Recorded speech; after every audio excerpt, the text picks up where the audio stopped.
പാലം. മഹാത്മാഗാന്ധി, സർദാർ വല്ലഭായ് പട്ടേൽ, ലാൽ ബഹാദൂർ ശാസ്ത്രി, റാണി ലക്ഷ്മിഭായ്, റാം പ്രസാദ് ബിസ്മിൽ, മംഗൾ പാണ്ഡെ, നാനാ സാഹിബ്, ഈ പേരുകളൊക്കെ കൂട്ടുകാർ കേട്ടിട്ടുണ്ടോ?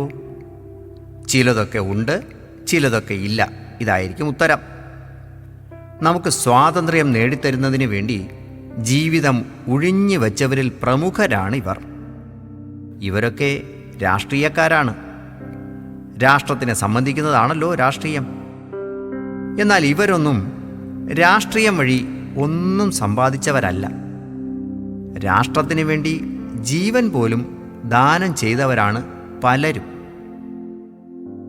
75 വർഷങ്ങൾക്കിപ്പുറം അവർ നേടിത്തന്ന സ്വാതന്ത്ര്യത്തിൻ്റെ കാവലാളാകാൻ ഇറങ്ങി പുറപ്പെട്ടവരെ ഒന്നു പഠിച്ചാൽ നേരെ വിപരീതമായ മറ്റൊരു ചിത്രമാണ് നമുക്ക് കാണാൻ സാധിക്കുന്നത്. ഒന്നുമില്ലായ്മയിൽ നിന്നെത്തി രാഷ്ട്രസേവനം വഴി ചുരുങ്ങിയ കാലയളവിൽ ധാരാളം സമ്പാദിച്ചു കൂട്ടിയവർ. രാഷ്ട്രീയം അവർക്കൊരു തൊഴിലും ധനസമ്പാദന മാർഗവുമായി മാറിയിരിക്കുന്നു. അതിലൊക്കെ ഉപരി അധികാരത്തിൻ്റെയും സുഖലോലുപതയുടെയും പര്യായവും. പാലം.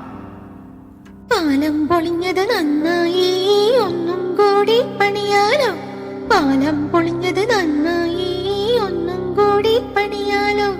ഒന്നും കൂടി കൈയിട്ടാൽ പിന്നെ പിന്നെ നക്കാലോ. ഒന്നും കൂടി കൈയിട്ടാൽ പിന്നെ പിന്നെ നക്കാലോ. പിന്നെ പിന്നെ നക്കാലോ. പിന്നെ പിന്നെ നക്കാലോ. പിന്നെ പിന്നെ നക്കാലോ. പിന്നെ പിന്നെ നക്കാലോ.